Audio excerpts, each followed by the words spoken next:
오늘은 비트코인과 XRP 그리고 이더리움 시장을 뒤흔들고 있는 아주 충격적인 숫자들의 실체를 낱낱이 파헤쳐 볼 거예요. 글래스노드 데이터에 찍힌 비트코인 장기 보유 물량 129만 개, XRP 레저의 실물 자산 26억 달러 증가, 그리고 이더리움 수수료의 86% 반등이라는 이 어마무시한 수치들이 과연 우리 투자자들에게 무엇을 말해주고 있는지 궁금하지 않으신가요? 표면적인 숫자 뒤에 숨겨진 진짜 의미를 오늘 제 시원한 분석과 함께 완벽하게 마스터해보자고요. 시장을 먼저 거시적인 관점에서 가볍게 짚어볼 필요가 있어요. 지난주 우리를 세게 흔들어 놓은 건 바로 AI 투자 설비 열풍이었죠. 알파벳의 클라우드 매출이 1년 전보다 무려 82%나 늘어났는데 2분기 잉여 현금 흐름은 59억 달러 적자로 돌아섰지 뭐예요? 이 때문에 주가도 6% 넘게 급락해버렸죠. 사업은 잘 컸지만 AI 데이터 센터에 돈을 붓는 속도가 벌어들이는 돈보다 훨씬 더 빨랐던 거예요. 이제 시장은 AI 매출이 얼마나 늘어나느냐보다 그 매출을 내려고 돈을 얼마나 쏟아부었는지를 무섭게 따지기 시작했다는 점을 절대 잊으시면 안 돼요. 여기에다 이번 주는 정말 숨이 턱 막히는 격전의 한 주가 될 예정이에요. 7월 28일부터 이틀 동안 FOMC가 열리고 성명은 29일 오후에 발표되죠. 직전 6월 점도표를 보면 전망을 낸 18명 가운데 9명이 연내 한 차례 금리 인상, 8명이 동결, 1명이 인하를 적어내면서 연준 내부가 완전히 구대구로 갈려있다는 걸 느낄 수 있어요. 시장이 진짜로 원하는 건 무조건적인 인하 약속이 아니라 금리 인상 쪽으로 더 미쳐서 뛰지 않는다는 확실한 안도감일 거예요.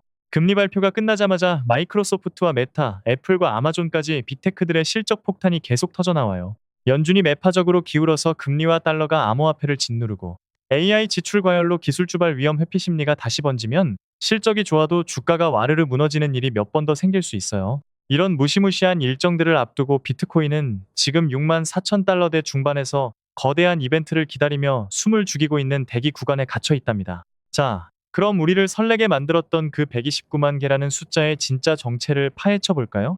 5월 24일에 비트코인 장기 보유자 순 포지션 변화가 129만 BTC를 기록하면서 2017년 8월 기록을 가볍게 뛰어넘었어요. 가격이 빌빌거릴 때 오래 들고 가겠다는 공급이 크게 늘었다는 점에서 중장기 수급에는 엄청 반가운 신호라고 볼 수 있죠. 하지만 이걸 전부 다 신규 현금이 들어와서 새로 매수한 물량이라고 해석하면 큰 코 다친답니다. 글래스노드의 분석대로 예전에 사둔 물량이 시간이 흘러 장기 보유 구간으로 넘어온 것뿐이라서 새로운 매수가 하나도 없어도 이 숫자는 그냥 알아서 불어나거든요. 시점까지 딱 붙여서 생각해보면 이야기가 훨씬 더 명확해져요. 129만 개가 찍힌 날은 5월 24일이고 비트코인은 그때 5만 8천 달러에서 6만 6천 달러까지 대략 15% 정도 이미 반등을 거쳤어요. 그러니까 지금 이 기록을 보고 무턱대고 매수하는 건 2달 전의 저점이 아니라 이미 한 차례 훌쩍 오른 가격을 사는 꼴이 될 수도 있다는 거예요. 비트코인이 진정한 추세 회복을 완성하려면 6만 7,900달러에서 6만 8,300달러 사이에 버티고 있는 엄청난 본전 매물대를 강한 현물 거래량과 함께 시원하게 뚫어내야만 해요. 이번에는 우리 눈길을 사로잡는 XRP로 한번 넘어가 볼까요? 최근 6개월 동안 XRP 레저의 실물 자산 가치가 무려 26억 달러나 늘어나면서 BNB 체인에 이어 전체 증가폭 2위를 당당히 차지했어요.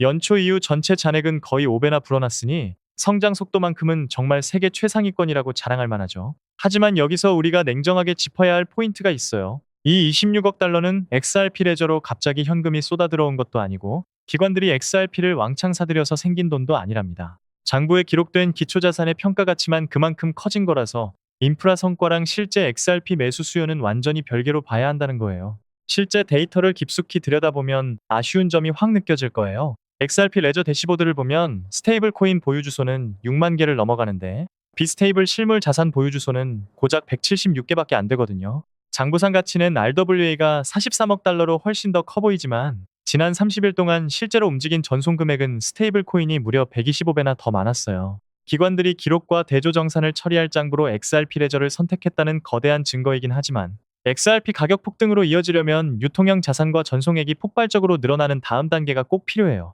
일부 크립토 미디어들이 예측 시장 칼시에서 XRP가 1달러 밑으로 떨어질 확률이 50%가 넘었다면서 자극적인 기사들을 쏟아내고 있어요. 하지만 실체를 까보면 연말 종가가 1달러 아래로 폭락한다는 뜻이 아니라 남은 기간 동안 단 한 번이라도 1달러를 밑돌 확률을 말하는 거고 걸린 돈도 몇 푼 안 되는 해프닝에 불과해요.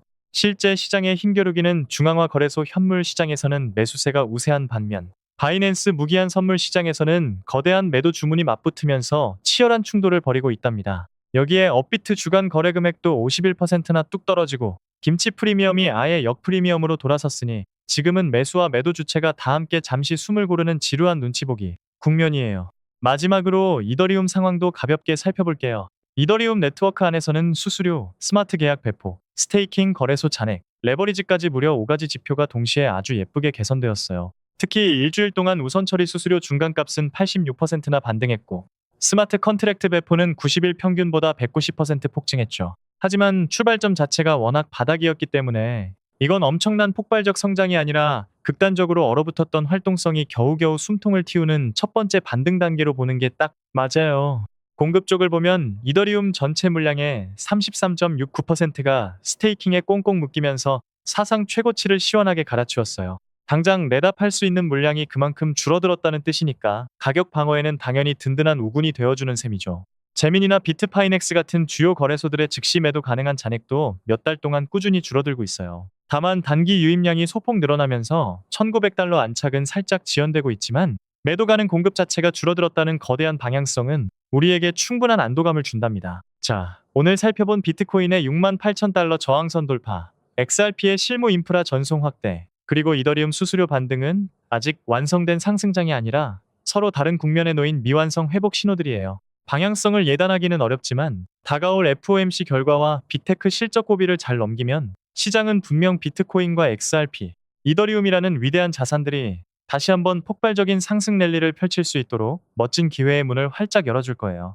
우리 스마트한 투자자분들, 지금의 답답한 흔들림에 절대 마음 뺏기지 마시고 훌륭한 자산들을 탄탄하게 모아가시면서 다가올 대세 상승장에서 눈부신 성공을 거두시기를 진심으로 응원할게요.